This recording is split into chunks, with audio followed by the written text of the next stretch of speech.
నమస్కారం అండి. USA trip packing అంటే చాలు చాలామంది పేరెంట్స్‌కి ఎక్సైట్‌మెంట్ కన్నా టెన్షనే ఎక్కువ ఉంటది. పాస్‌పోర్ట్‌లు, టికెట్టు, వీసా మొత్తం రెడీగా ఉంటాయి గానీ, బెడ్‌రూమ్‌లోకెళ్ళగానే ఆ 2 పెద్ద సూట్ కేసులు చూడగానే టెన్షన్ మొదలవుతది. అసలు దీనిలో ఏం పెట్టాలి? పచ్చళ్ళు ఎలా ప్యాక్ చేసుకోవాలి? Pressure cooker తీసుకెళ్ళొచ్చా? వెయిట్ ఎక్కువైతే ఏం చేయాలి? ఇలా రకరకాల డౌట్‌లొచ్చి టెన్షన్ పడిపోతా ఉంటారు. అసలు నిజం చెప్పాలంటే, ఎయిర్‌పోర్ట్‌లో లగేజ్ విషయంలో వచ్చే మెయిన్ ఇష్యూస్ అన్నీ ఇంట్లో ప్యాకింగ్ చేసేటప్పుడే అవాయిడ్ చేయొచ్చు. సో, అందుకే ఈ వీడియోలో చెక్ ఇన్ లగేజ్‌ని పూర్తిగా ఎలా ప్యాక్ చేయాలనేది క్లియర్‌గా మాట్లాడుకుందాం. ఫస్ట్ బట్టల గురించి మాట్లాడుకుందాం.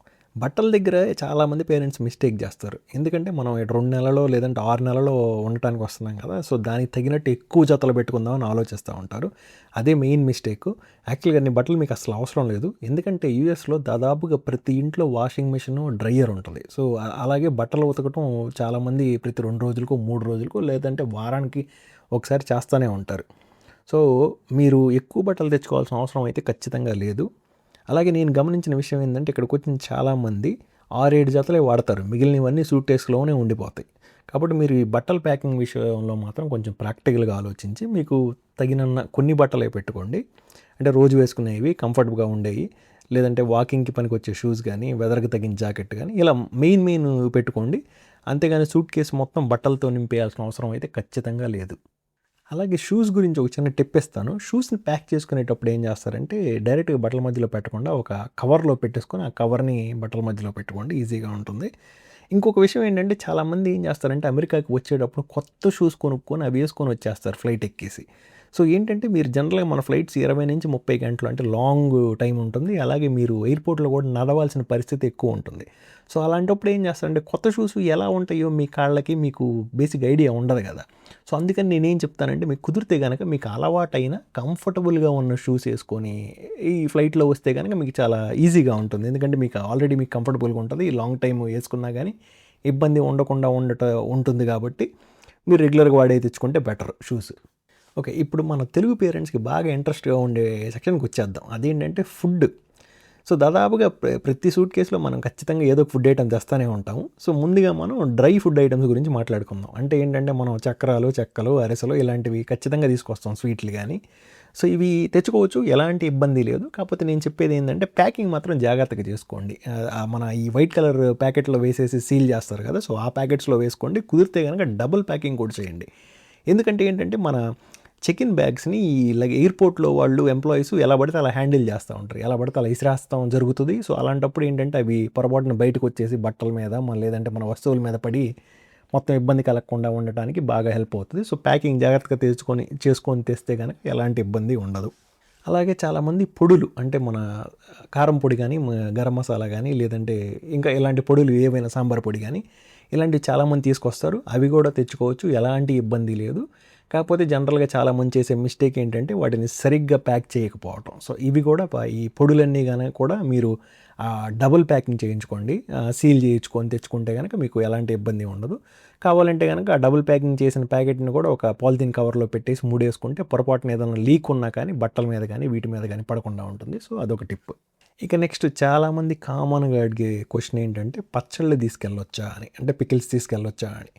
ఈ క్వెషన్ చాలామంది అడిగారు. దీనికి సింపుల్ ఆన్సర్ ఏంటంటే చాలామంది పచ్చళ్ళు తీసుకొస్తారు. ఎలాంటి ఇబ్బంది ఉండదు. కాకపోతే అసలు విషయం ఇక్కడ పచ్చడిని తీసుకెళ్ళొచ్చా లేదా అనే దానికన్నా కానీ దాన్ని ఎలా ప్యాక్ చేశారు అనేదే ఇంపార్టెంట్. ఎందుకంటే పచ్చళ్ళలో జనరల్‌గా ఆయిల్ ఉంటుంది.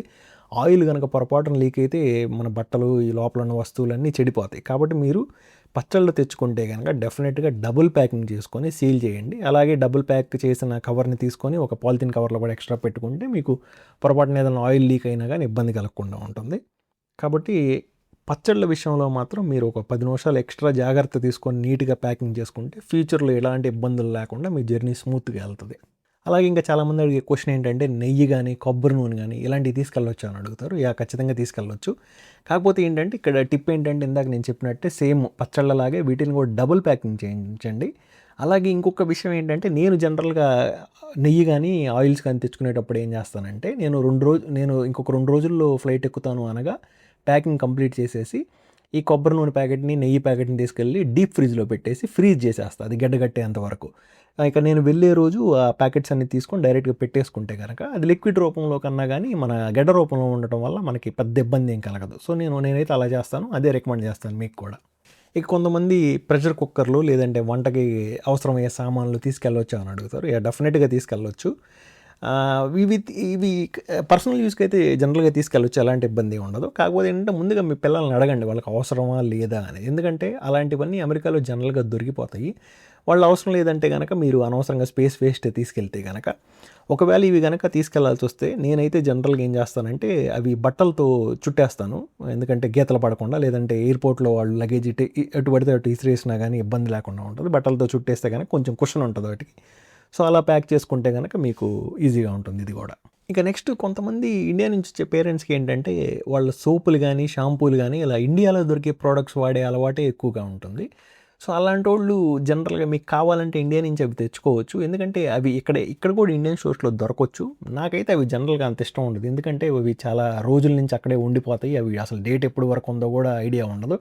కాబట్టి మీకు అవసరం అయితే కనుక సోపులు కానీ షాంపూలు కానీ డెఫినెట్గా చికెన్ బ్యాగ్లో పడేసేయండి, ఇబ్బంది ఏం లేదు.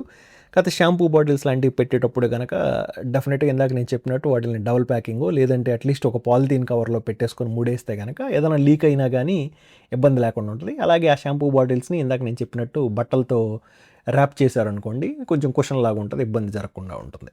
ఇప్పుడు నేను సూట్ కేసుని జనరల్గా ఆర్గనైజ్ చేసుకునే విషయంలో కొన్ని టిప్స్ చెప్తాను. ఇది చాలామంది ఇగ్నోర్ చేస్తారు. కాకపోతే కనుక ఇవి కరెక్ట్గా ఆర్గనైజ్ చేసుకుంటే కనుక మీకు చాలా హెల్ప్ఫుల్ అవుతుంది. సో జనరల్గా మీ అందరికీ తెలిసిందే, బరువైన వస్తువులు ఏదన్నా ఉంటే కనుక బేస్ కింద పెట్టుకోండి సూట్ కేసులో. అలాగే ఫుడ్ అంతా ఒకవైపు, టాయిలెట్ ఐటమ్స్ అన్నీ ఒకవైపు, లేదంటే సీసాలు లేదంటే షాంపూ బాటిల్స్ ఇలాంటివన్నీ కనుక బట్టల మధ్యలో పెట్టుకోండి. ఇలా సర్దుకుంటే కనుక మీకు వెతకడం కూడా ఈజీగా ఉంటుంది. అలాగే ఒకవేళ ఎయిర్పోర్ట్లో కనుక మీ బ్యాగ్ ఓపెన్ చేయాల్సి వస్తే కనుక మీకు గందరగోళం లేకుండా ఈజీగా ఆర్గనైజ్డ్గా ఉంటుంది అంతా. ఇప్పుడు ఒక ఇంపార్టెంట్ సెక్షన్ గురించి మాట్లాడుకుందాం. అసలు ఈ చెక్ ఇన్ లగేజ్లో ఏ వస్తువులు పెట్టకూడదు అనే విషయం గురించి మాట్లాడుకుందాం. సో వీటిల్లో వచ్చేసి పవర్ బ్యాంక్స్ కానీ, లేదంటే మీ పాస్పోర్టు, లేదంటే మీ దగ్గర ఉన్న క్యాష్ కానీ, బంగారం కానీ, లేదంటే ఇంపార్టెంట్ డాక్యుమెంట్స్ ఏదైనా కానీ, లేదంటే మీ వీసా కానీ, లేదంటే మీరు కొంతమంది ప్రతిరోజు మెడిసిన్స్ వేసుకోవాల్సి వస్తుంది. సో అలాంటి వాళ్ళు ఖచ్చితంగా మీకు 4 రోజులకి లేదంటే వారానికి తగిన మెడిసిన్స్ ఖచ్చితంగా మీ అందుబాటులో మీ క్యాబిన్ బ్యాగ్లో పెట్టుకోండి. సో ఎందుకంటే దీనికి కారణం ఏంటంటే కొన్నిసార్లు మీరు అమెరికాలో దిగుతారు, కాకపోతే మీ లగేజ్ మాత్రం వెంటనే రాకపోవచ్చు, 1 రోజు 2 రోజులు కూడా పట్టవచ్చు. అలాంటప్పుడు ఇలాంటి ఇంపార్టెంట్ వస్తువులని మీకు అందుబాటులో లేకపోతే మీరు చాలా ఇబ్బంది పడతారు. సో ఇప్పుడు నేను చెప్పిన వస్తువులన్నీ ఖచ్చితంగా మీ క్యాబిన్ బ్యాగ్లోనే పెట్టుకోండి. అలాగే ఇంకా చాలామంది పేరెంట్స్ చేసే కామన్ మిస్టేక్ ఏంటంటే లాస్ట్ మినిట్ ఎడిషన్స్. ఇది చాలామంది ఇది దాదాపుగా చాలా ఇళ్లలో జరుగుతూ ఉంటుంది. ప్యాకింగ్ మొత్తం అయిపోయి బ్యాగులు రెడీగా ఉంటాయి, సడన్గా లాస్ట్ మినిట్లో పక్కింటోళ్ళు చుట్టాలు వచ్చి ఏదో ఒకటి ఇస్తారు. అవి తీసుకెళ్ళి మనం ఇది చిన్నదే కదా అని చెప్పి బ్యాగ్లో విసిరేస్తాం. సో ఇలా పెట్టడం వల్ల ఏమవుతుందంటే సడన్గా మీకు తెలియకుండానే బ్యాగ్ వెయిట్ పెరిగిపోతుంది, మీ ప్లానింగ్ అంతా కొంచెం అప్సెట్ అయిపోతుంది. సో దీనివల్ల మీరు ఎయిర్పోర్ట్లో వెయిట్ పెరిగి మళ్ళీ డిస్ట్రిబ్యూట్ చేయాల్సిన అవసరం వచ్చి పెద్ద తలనొప్పి అంతా జరుగుతుంది. సో ఇలాంటివి మీరు అవాయిడ్ చేయండి కుదిరినంత వరకు. సో అందుకే ఏంటంటే ఒక లిస్ట్ మెయింటైన్ చేయండి. ఆ లిస్ట్కి కట్టుబడి ఉంటే కనుక మీకు ప్యాకింగ్ సింపుల్గా అండ్ ఈజీగా అయిపోతుంది. ఓకే, ఇక ఇప్పుడు మనం వెయిట్ గురించి మాట్లాడుకుందాం. చాలామందికి ఎయిర్పోర్ట్కి వెళ్ళి అలాగే సూట్ కేసుని వెయిట్ చూసేంత వరకు అది ఓవర్ వెయిట్ ఉందనే విషయం వాళ్ళు తెలుసుకోరు. కాబట్టి ఇలాంటివి అవాయిడ్ చేయడానికి ఖచ్చితంగా మీ దగ్గర ఇంకా వెయిట్ స్కేల్ ఉంటే ఇంట్లోనే బ్యాగ్లన్నీ సర్దేసుకొని వెయిట్ స్కేల్లో ఆ బ్యాగ్ వెయిట్ ఎంత ఉందో అంత నీట్గా చూసుకొని మీకు అనుమతించిన వెయిట్ లోపే ఉండేటట్టు చూసుకోండి. ఎందుకంటే దీనికోసం ఏం చేస్తారంటే మన ఎయిర్లైన్స్ వెబ్సైట్లోకి వెళ్ళిపోతే మీకు అలౌడ్ లగేజ్ లిమిట్ చూపిస్తుంది. సో సపోజ్ 23 కేజీలు ఉందనుకోండి, మీరు 22.5 పెట్టుకోండి. ఎందుకంటే మన ఇంట్లో చూసిన వెయిట్ కొన్నిసార్లు ఎయిర్పోర్ట్ దగ్గర వెయిట్ చెక్ చేసినప్పుడు సేమ్ రాకపోవచ్చు, కొంచెం ఎక్కువ రావచ్చు. అక్కడ మళ్ళీ మీరు ఏదైనా తేడా జరిగితే బ్యాగ్లన్నీ ఓపెన్ చేసేసి అటు ఇటు మార్చుకొని కంగారు పడిపోతారు. సో ఇవన్నీ అవాయిడ్ చేయడానికి మీకు 23 కేజీలు ఉంటే 22.5 పెట్టుకోండి. కొంచెం బఫర్ మెయింటైన్ చేస్తే కనుక మీకు ఎయిర్పోర్ట్లో ఎలాంటి ఇబ్బంది లేకుండా ప్రశాంతంగా సాగిపోతుంది.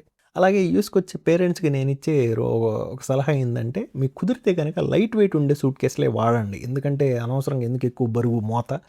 అలాగే కుదిరితే కనుక అనవసరమైన బ్యాగులు ఎక్కువ తీసుకురావద్దు. ఇంకొక టిప్ ఏంటంటే, మీ చెకిన్ బ్యాగ్కి ఏదన్నా గుర్తు లాంటిది పెట్టుకోండి. అంటే నేనైతే ఏం చేస్తానంటే బ్రైట్ కలర్ రిబ్బన్లు ఉంటాయి కదా, మన పాతకాలంలో జెండలు వేసుకునే రిబ్బన్లు, రెడ్ కలర్ అయ్యో లేదంటే ఆరెంజ్ కలర్ ఇలాంటి బ్రైట్ కలర్ రిబ్బన్లు తీసుకొని మీ చికెన్ బ్యాగ్ కట్టేసేయండి. కట్టేస్తే కనుక మీకు ఏంటంటే అమెరికాలో దిగిన తర్వాత ఆ లగేజ్ పిక్ చేసుకునే బెల్ట్ దగ్గర ఏంటంటే 100 కొద్ది బ్యాగులు వస్తూ ఉంటాయి. ఈ రిబ్బన్ ఉండటం వల్ల ఏంటంటే మీకు మీ బ్యాగ్ని ఈజీగా ఐడెంటిఫై చేయగలుగుతారు. సో అది మీకు డెఫినెట్గా హెల్ప్ అవుతుంది. మంచి చెక్ ఇన్ లగేజ్ బ్యాగ్ అంటే ఎక్కువ ఐటమ్స్ పెట్టుకున్న బ్యాగ్ కాదు, మీకు అవసరమైన అప్రోప్రియేట్ ఐటమ్స్ పెట్టుకున్న సూట్ కేసే మంచి బ్యాగ్, మంచి చెక్ ఇన్. సో కాబట్టి ఫైనల్గా నేను చెప్పేది ఏంటంటే కొంచెం ప్లానింగ్, కొంచెం జాగ్రత్తగా చూసుకుంటే మీ ఎయిర్పోర్ట్లో ఎలాంటి టెన్షన్ లేకుండా మీ జర్నీ అంతా కంఫర్టబుల్గా సాగుతుంది. సో ఈ వీడియో మీ అందరికి ఉపయోగపడిందని అనుకుంటున్నాను. మీకు కనుక ఎలాంటి క్వశ్చన్స్ ఉన్నా కానీ మన కామెంట్స్లో చెప్పండి, నేను డెఫినెట్గా ఆన్సర్ చేస్తాను. అలాగే ఇలాంటి మరిన్ని వీడియోల కోసం మన ఛానల్కి కూడా సబ్స్క్రైబ్ చేసుకోండి. Thank you.